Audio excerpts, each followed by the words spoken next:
여러분 안녕하세요. 오늘은 소크라테스, 플라톤, 아리스토텔레스 복습을 해보면서 조금 더 어려운 심화 개념 한번 짚어보도록 하겠습니다. 우선 소크라테스부터 볼게요. 중요한 것만 짚을게요. 자, 소크라테스에서 보편주의 윤리가 나왔어요. 이거는 뭐였냐면 모든 사람들이 지켜야 하는 도덕 규범, 도덕 규칙이 있다 없다? 있다라는 거였어요. 예를 들면 살인하지 말라, 거짓말하지 말라, 이러한 보편적인 규범은 존재한다라는 게 소크라테스였다. 그리고 소크라테스에서 제일 중요한 거 지행합일이었어요. 지행합일이라는 건 뭐였냐면 알면 바로 행할 수 있다라는 거였어요. 아리스토텔레스 부분을 찝었던 건데 뭐에 대해서 지금 소크라테스는 신경을 아예 안 쓰고 있냐면 우리가 알아도 실천으로 옮기는 데까지는 되게 어려워요. 왜? 여러분들 의지라는 게 나약하잖아요. 생각해보세요. 여러분은 공부해야 된다는 걸 알아요. 근데 실천으로 옮겨요? 아니잖아요. 그 중간에 의지라는 과정을 소크라테스는 고려를 안 했다. 이 점을 꼭 기억해야 돼요. 자, 그래서 소크라테스는 지행합일, 알면 바로 행할 수 있다 라고 이야기했다는 부분을 꼭 알아야 합니다. 알겠죠? 다음. 자, 플라톤 복습할게요. 플라톤에서는 이데아라는 개념이 되게 중요했어요. 자, 이데아가 뭐였냐면 이상세계라고 해석을 할 수도 있고 첫 번째 뜻이었고 두 번째로는 존재의 참모습이라고도 해석이 가능했어요. 예를 들면 강아지를 대표적인 이상적인 모습을 꼽아보라 라고 했을 때 현실에서 그 모습을 꼽을 수 있다 없다? 없다. 강아지의 진짜 이상적인 존재의 참모습은 어디에만 있다? 그쵸, 이상세계에만 있다 라는 것이 이데아의 뜻이었어요. 그래서 우리는 이러한 존재의 참모습 이런 것을 이성으로 파악이 가능하다라는 거. 그래서 플라톤은 이상주의였어요. 두 번째, 동굴의 비유했었죠? 동굴의 비유. 자, 우리는 현실 세계에 살고 있는 사람이에요. 근데 이 현실 세계를 동굴 안에다가 비유를 했어요. 그래서 우리는 이렇게 동굴 안에 갇혀있는 사람들이랑 같아. 심지어 우리는 동굴 안에 쇠사슬로 묶여서 갇혀있는 사람들과 같아. 우리가 지금 보고 있는 이 현실 세계의 여러 가지 모습들은 다 허상, 그림자에 불과한 거야. 우리가 진짜 이 그림자의 모습, 존재의 참모습, 강아지의 진짜 이상적인 모습을 보기 위해서는 이상세계로 가야 돼. 동굴 밖으로 나가야 돼. 자, 그래서 우리는 쇠사슬을 풀고 나가야 돼. 나가서 동굴 밖에 진짜 세계를 보고 와서 이 사람은 다시 동굴 안으로 들어와가지고 다른 사람들을 데리고 이 이상세계로 이끌어주는 역할을 해야 돼. 그 역할을 해주는 사람이 철학자가 돼야 돼 라는 내용이었고요. 그 다음에 플라톤에서 중요한 내용이 이 부분이에요. 사실 이 부분에서 플라톤에서는 문제가 가장 잘 나와요. 플라톤은 국가와 개인은 유사한 측면이 있다라고 생각을 했어요. 자, 개인의 영혼을 3등분하면은 이렇게 나눌 수 있어요. 이성, 기계, 욕망. 그리고 이상국가에서는 통치자, 수호자, 생산자 계급이 있다. 자, 개인의 이성이 자신의 역할을 잘하면 지혜라는 덕이 형성되고 또 개인의 영혼에서 기계라는 부분. 기계는 뭐라고 했죠? 그쵸? 옳다고 생각한 일을 두려움 없이 실행할 수 있는 거. 또 나쁘다고 생각한 일을 과감히 배척할 수 있는 용맹함과 관련된 것이 기계였어요. 기계가 자기 역할을 잘하면 그쵸, 용기의 덕이 형성되고 또 자신의 영혼에서 욕망의 부분이 자신의 역할을 잘하면 절제라는 덕이 형성되었어요. 마찬가지로 통치자는 이성이 가장 발달되어 있으며 통치자는 지혜라는 덕을 가지고 있다. 그 다음에 수호자는 개인의 영혼에서 기계라는 부분이 가장 발달되어 있으며 용기의 덕을 가지고 있다. 생산자는 영혼 중에서 욕망의 부분이 가장 잘 발달되어 있으며 절제라는 덕을 가지고 있다. 단 주의해야 될 점이 이 절제라는 덕은 통치자, 수호자, 생산자 모두 가지고 있는 덕이다. 알겠죠? 다음, 아리스토텔레스. 자, 우리 아리스토텔레스는 형상이론 배웠었어요. 모든 것은, 이 세상에 존재하는 모든 것은 진료와 형상으로 구성이 된다. 도끼를 예를 들었어요. 도끼를 예로 봤을 때 진료에 해당하는 것, 재료에 해당하는 것은 나무와 쇠였어요. 하지만 도끼를 도끼일 수 있게 만들어주는 것, 도끼의 목적이 뭐였죠? 그쵸, 나무를 패는 거였어요. 나무를 패는 이러한 기능, 목적을 형상이라고 했습니다. 마찬가지로 인간도 진료와 형상으로 구성이 되어 있어요. 자, 인간의 진료에 해당하는 것은 뼈와 살과 피, 근육, 육체에 해당하는 것이었고 인간의 형상에 해당하는 것, 인간의 목적은 영혼이었어요. 자, 그러면 인간의 궁극적인 목적, 영혼 안에서 찾아볼 수 있대요. 그러면 인간의 궁극적인 목적은 무엇일까를 찾아보기 위해서는 영혼을 잘 탐구를 해봐야 돼요. 그럼 우리 이제부터는 영혼 안에서 우리의 궁극적인 목적을 찾아볼게요. 2번. 인간의 궁극적인 목적은 뭐였냐면 행복이라고 했어요. 인간이 행복해질 수 있으려면 어떻게 해야 된다고 생각을 했냐면 인간만이 가진 고유한 기능을 탁월하게 잘 발휘해야지 우리가 행복해질 수 있다고 생각했어요. 이 세상에서 인간만 가진 고유한 기능은 이성이에요. 이성이 잘 발휘될 때 인간은 행복해질 수 있다. 자, 이성이 가장 잘 발휘되고 있는 상태가 언제죠? 그쵸, 공부할 때, 진리를 탐구할 때. 그것을 5글자로 관조적 활동이라고 했다. 자, 그리고 두 번째. 우리가 두 번째로 행복해질 수 있는 방법은 뭐였냐면 덕이 있는 사람이 되면 우리가 행복해진다고 했어요. 그래서 덕과 일치하는 영혼의 활동이라고 썼어요. 다음, 세 번째. 자, 아리스토텔레스는 덕을 크게 두 가지 종류로 나눴다. 첫 번째, 지성적 덕이 있고 두 번째, 품성적 덕이 있다. 지성적 덕의 예시로는 지혜가 있다. 정신의 활동을 얘기하는 거고, 품성적 덕, 성격이 좋은 사람을 얘기하는 게 품성적 덕이라고 했어요. 자, 품성적 덕의 예시로는 용기나 절제 같은 게 있다. 용기나 절제가 있을 때 사람들은 그러한 사람 보고 성격이 좋은 사람, 품성의 덕을 갖춘 사람이라고 얘기한다. 라고 했었어요. 그리고 다음. 그러면 이제 품성적인 덕이 무엇인지 우리 구체적으로 살펴봤어요. 품성적인 덕이라는 것은 뭐였냐면 성격이 좋은 사람은 자신의 욕구를 잘 다스리는 사람이었어요. 자신의 욕구를 잘 다스리는 사람은 어떤 사람이냐면 자신의 이성의 요구를 잘 따르는 사람, 이성의 명령을 잘 따르면 우리의 욕구, 자고 싶고 쉬고 싶고 이러한 욕구를 잘 다스릴 수 있어요.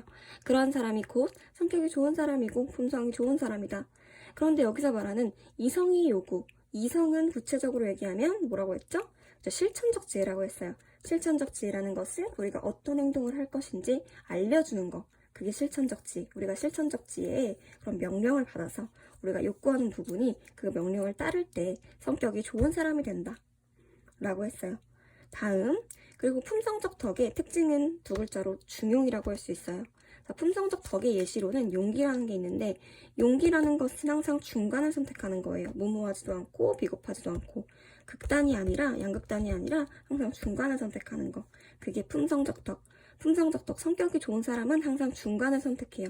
잘 중간을 선택해서 잘 해나가는 사람. 그게 진짜 성격이 좋은 사람이다. 다음.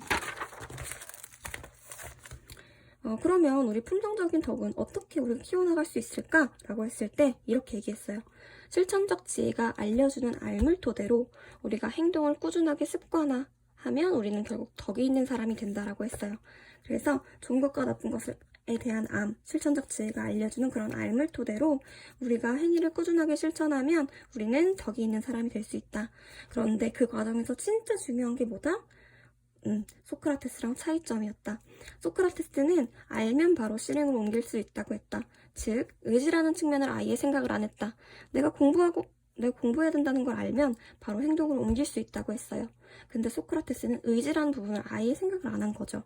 하지만 아리스토텔레스는 우리가 행동으로 실천을 옮기기 위해서는 우리가 아는 것과 플러스 굳은 의지가 필요하다고 했어요.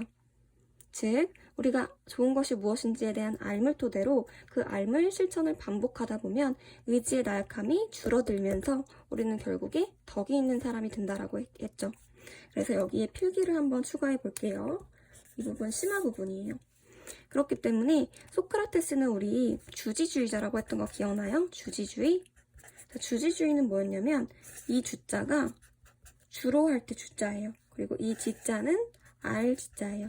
알을 주로 하는 거예요. 알면 바로 해낼 수 있다고 했어요. 알미 가장 중요했죠? 그런데 아리스토텔레스는 주지주의. 암도 중요하게 생각해요. 좋은 것과 나쁜 것에 대한 알물 토대로 우리가 행동을 해야 되는 거니까. 하지만 그 과정에서 뭐도 중요하다고 했다? 그쵸? 의지라는 부분도 중요하다고 생각했어요. 그렇기 때문에 아리스토텔레스는 주의주의이다. 여기서 말하는 의라는 것은 의지를 얘기해요. 의지를 주로 한다. 의지를 중요시하게 생각해요. 암도 중요하게 생각하지만 의지도 중요하다고 생각했다. 그래서 아리스토텔레스는 주의주의 플러스 주지주의다. 알겠죠? 넘어갈게요. 아리스토텔레스의 조금 더 지역적인 부분에서 문제가 나와서 심화 개념으로 다뤄주도록 할게요. 심화. 자, 아리스토텔레스에서 우리가 또 알아야 되는 개념이 뭐냐면요. 아리스토텔레스. 어떤 개념을 알아야 되냐면 자제력 없음에 대한 개념을 알아야 돼요. 자제력 없음. 여러분, 자제력 없음이라는 건 뭐냐면 자제력 없는 사람 보고 우리는 어떤 특징을 관찰할 수 있죠? 그쵸? 자제력 없는 사람은요, 뭐라고 얘기할 수 있냐면 뭐가 좋은 건지 뭐가 나쁜 건지 알면서도 그것을 행동으로 실천하는 사람이에요. 예를 들면 여러분이 공부가 중요하다, 공부를 해야 된다는 걸 알면서도 행동으로 실천하지 않는 사람. 내가 공부가 중요한 걸 아는데도 실천으로 행하지 않는 사람이 자제력 없는 사람이에요. 뭔 말인지 알겠죠? 그래서 내가 지금 하려고 하는 행동이 이성이 시키는 행동이 아니라는 것을 알면서도, 뭐가 좋은지 알면서도 실천으로 옮기지 않는 사람이 자제력 없는 사람이에요. 너무 당연한 개념이긴 하죠? 국어 공부도 아니고, 그쵸? 이성적으로 헤아려 내린 선택에 반하는 행동이 나쁜지 알면서도 행하는 것. 여러분, 여기서 자제력 없음이랑 비교를 해야 되는 개념이 하나 나와요. 자제력 없음이랑 비교를 해야 되는 개념이 뭐냐면 무절제한 거예요. 여러분, 무절제한 사람은 어떤 사람 보고 무절제한 사람이라고 하냐면 뭐가 좋고 뭐가 나쁜 건지 모르는 사람이에요. 그렇기 때문에 좋은 대로 행동하지 못하는 사람이에요. 즉, 자제력 없는 사람이랑 차이점은 뭐냐면 자제력 없으면 무엇이 좋은 건지 알면서 행하지 않는 사람이고, 무절제한 사람은요, 자신이 무엇이 좋은 것인지 알지 못해서 행하지 못하는 사람이에요. 그래서 무절제한 사람은 이렇게 얘기할 수 있어요. 모르기 때문에, 뭐가 좋은지 모르기 때문에 행하지 못하는 사람이에요. 그런데 자제력 없는 사람은 무엇이 좋은지 나쁜지 알면서도 좋은 대로 행동하지 않는 사람이에요. 그렇기 때문에 이 둘 사이의 차이점은 뭐가 있냐면 후회를 할 수 있냐 없냐, 이 부분이 차이점이에요. 자, 자제력 없는 사람은 뭐가 좋은지 알면서도 행동을 그렇게 안 했어요. 그럼 후회를 할 수 있을까요? 없을까요? 그쵸, 당연히 후회를 할 수 있겠죠. 그런데 무절제한 사람, 내가 좋은지 나쁜지, 뭐가 좋은지 나쁜지도 모르고 있었기 때문에 내가 좋은 행동을 하지 못했어요. 그 사람은 후회를 할 수 있을까요? 없을까요? 없겠죠. 애초에 그 사람은 뭐가 좋은지 모르는 거예요. 그렇기 때문에 이 사람은 후회할 수도 없어요. 자, 이 점 심화 개념으로 알고 가면 좋고요. 다음 심화 개념 알아보도록 할게요. 자, 다음 심화 개념은 뭐냐면요, 소크라테스, 그리고 플라톤, 아리스토텔레스의 공통점을 한번 몇 가지만 써보도록 할게요. 자, 소크라테스, 플라톤, 아리스토텔레스의 공통점. 첫 번째로는 뭐냐면요, 삶의 목적인 행복을 실현하기 위해 덕이 필요하다 라고 말한 점이 소크라테스, 플라톤, 아리스토텔레스의 공통점이에요. 소크라테스도 그렇고 플라톤도 그렇고 아리스토텔레스도 그렇고 이 세 사람은 모두 행복을 위해 덕이 필요하다는 걸 강조해요. 우리 소크라테스 배울 때에도 덕에 대해서 이야기했었죠. 덕이 무엇인지 선생님이 짚어주고 갔어요. 플라톤도 마찬가지예요. 덕, 지혜, 용기, 절제를 각각의 통치자, 그리고 생산자, 수호자가 각각 덕을 갖추고 있었고, 또 개인의 한 부분에 있어서도 이성이 뛰어나면 지혜로운 사람, 기기가 뛰어나면 용기 있는 사람, 그리고 욕망하는 부분이 뛰어나면 또 절제의 덕을 가진 사람이라고 얘기를 했어요. 그래서 플라톤도 덕에 대해서 이야기를 했었고, 아리스토텔레스는 말할 것도 없죠. 지적인 덕과 또 품성적인 덕에 대해서 이야기를 했었다. 그래서 이 세 사람 모두 행복의 실현을 위해서 덕이 필요하다라고 이야기했던 거 공통점이에요. 두 번째, 이 세 사람의 공통점은 뭐냐면 도덕적 삶에는 시민으로서의 훌륭한 삶이 포함된다. 자, 이 부분은 선생님이 알려주진 않았어요. 그래서 필기를 추가합니다. 자, 소크라테스, 플라톤, 아리스토텔레스는요, 공통적으로 도덕적인 삶을 살기 위해서는 시민으로서의 훌륭한 삶을 살아야 된다고 생각을 합니다. 자, 이 부분은 플러스 필기. 알겠죠? 자, 그리고 다음. 이 부분은요, 두 명의 학자는 해당되지만 한 명의 학자는 해당되지 않는 부분이에요. 뭐냐면 이성을 통해 무지에서 벗어나야 한다. 자, 이성을 통해 무지에서 벗어나야 된다고 한 사람은 누구일까요? 첫 번째, 딱 봐서 무지 나왔으니까 누구죠? 그쵸? 네가 지금 아무것도 모른다는 것을 알아라. 너의 지금 잘못된 알을 싹 비우고 참된 알무로 다시 쌓아가라. 소크라테스의 무지. 우리 배웠었죠? 그래서 이성을 통해 무지에서 벗어나야 된다고 첫 번째 말한 사람은 일단 소크라테스는 해당되는 거 알 수 있어요. 소크라테스. 또 플라톤. 우리 플라톤에서 볼까요? 여러분, 플라톤은요, 이성을 통해 무지에서 벗어나야 된다고 했을까요? 플라톤은 아니에요. 플라톤은 아니에요. 왜 아니냐면, 여러분, 통치자, 수호자, 생산자 계급이 있어요. 이 세 계급 중에 이성이 발달된 계급은 누구죠? 그쵸, 통치자였어요. 통치자만이 이성이 발달되었어요. 그쵸? 생산자나 수호자는 이성보다는 수호자는 기계가 발달되어 있었고, 그리고 생산자는 그쵸? 욕망 하는 부분이 발달되어 있었어요. 자, 그렇기 때문에 이성이 발달된 통치자가 나라를 다스려야 된다고 생각했어요. 그래서 정의로운 나라란 뭐라고 했냐면, 정의로운 국가란 통치자, 생산자, 수호자가 각각 자신의 일을 열심히 해야 하지, 남의 일을 넘보아야 된다, 넘보지 말아야 된다? 그래서 넘보지 말아야 되는 상태가 정의로운 국가였어요. 플러스 통치자, 수호자, 생산자는 계급이 어떻게 정해진다고 했었죠?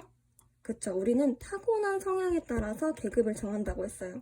이성이 조금 뛰어나게 태어난 사람은 통치자가 돼야 되고, 이성이 조금 덜 발달되고 기계가 발달된 사람은 수호자가 돼야 되고, 그리고 욕망하는 부분이 가장 발달된 사람은 생산자가 되어야 돼. 이렇게 우리는 태어날 때부터 계급이 정해진다고 생각했어요. 그렇기 때문에 이성을 통해 무지에서 벗어나야 된다? 이거는 해당이 되지 않는 얘기죠. 왜냐하면 이성을 발달시키는 일을 통치자만 하면 충분해요. 수호자와 생산자는 그냥 그저 자신의 일을 열심히 하면 돼요. 알겠죠? 그래서 플라톤은 해당이 되지 않아요. 그 다음에 아리스토텔레스. 아리스토텔레스에서 이성을 통해 무지에서 벗어나야 되는 거 강조했나요? 그쵸? 아리스토텔레스는요, 도덕적인 행동을 하기 위해서는 뭐와 뭐가 필요하다고 했죠? 그쵸? 암과, 그리고 또 소크라테스가 말하지 않은 의지가 필요하다고 했어요. 내가 좋은 것이 무엇인지 알고 또 굳은 의지가 있어야 우리가 도덕적인 행동을 표출할 수 있고, 또 이 행동을 반복적으로 습관화 들이다 보면 우리는 결국 품성이 좋은 사람, 성격이 좋은 사람이 될 수 있다라고 얘기를 했어요. 그렇기 때문에 결국 아리스토텔레스도 이성의 역할을 되게 강조한 셈이 된 거죠. 그렇기 때문에 이 지문은 소크라테스랑 아리스토텔레스만 해당되는 지문이라고 할 수 있어요. 그리고 다음 지문. 이 지문은 누구한테 해당되는지 여러분이 맞춰보세요. 덕이 있는 사람이 되려면 덕이 무엇인지 알아야 한다. 자, 이거는 누구한테 해당되는 말일까요? 우선 덕이 있는 사람이 되려면 덕이 무엇인지 알아야 한다. 이거 딱 떠오르는 단어 뭐 있죠? 그쵸? 지행합일, 지덕복합일설이라는 단어가 떠오르죠? 무엇인지 알면 우리가 덕이 있는 사람이 된다.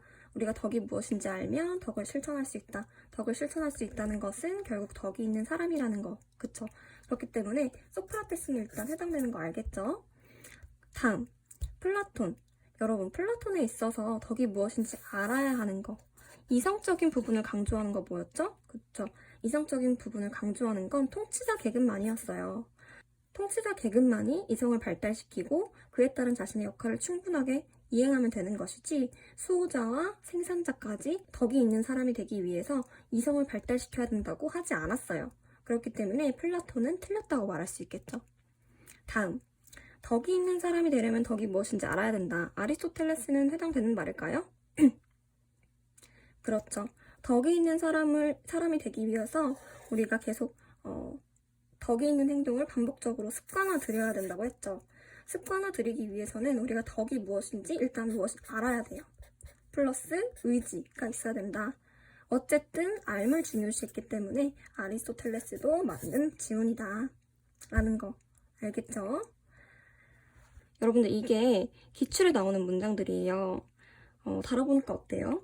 그쵸, 문제를 풀어보니까 확실히 느낌이 다르죠? 문제를 풀어보면 여러분들의 지금 지식 수준이 조금 더 정교해질 수 있어요. 그래서 선생님이 강의를 듣고 나면 문제를 풀으라고 했던 거예요. 여러분들 꼭 강의 듣고 나서 문제 푸는 거 소홀히 하지 않았으면 좋겠어요. 알겠죠? 기출문제집 꼭 사세요. 아직 안 산 사람은. 자, 그러면 수고했습니다.